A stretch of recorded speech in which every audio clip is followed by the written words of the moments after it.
প্ৰয়াত উপচাৰ ৰামপ্ৰতাপ মহেশ্বৰী উদ্বোধন উদ্বোধন কৰি আমাৰ মনত একটা ভাল লাগি আছে কাৰণ প্ৰয়াত ৰামপ্ৰতাপ মহেশ্বৰী দেৱৰ বৰপেটা আৰু হাউলি দিশত অৱদান এইটো লেখত ল'বলগীয়া আছিল। বিভিন্ন সামাজিক অনুষ্ঠানতো তেওঁ ওতপ্ৰোতভাৱে জড়িত হৈ আছিল।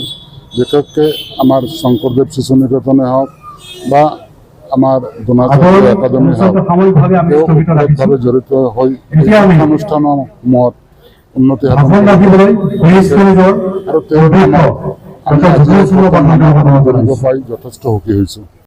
ভাল লাগিছে। এখন সুন্দৰ সভা হৈ গ'ল। বৰপেটাৰ পৌৰসভাক বিশেষভাৱে ধন্যবাদ জনাইছোঁ।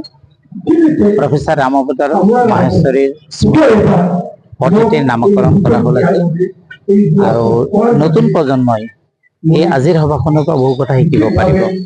সমাজত মানুহৰ বাবে কাম কৰা ব্যক্তিক কি ধৰণে সমাজে মনত ৰাখে এইটো এটা আজিৰ এই সভাখনে বিশেষভাৱে সূচাইছে।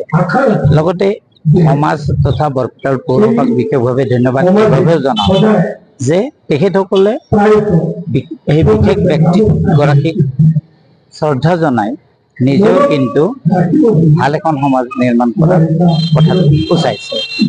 এইখিনি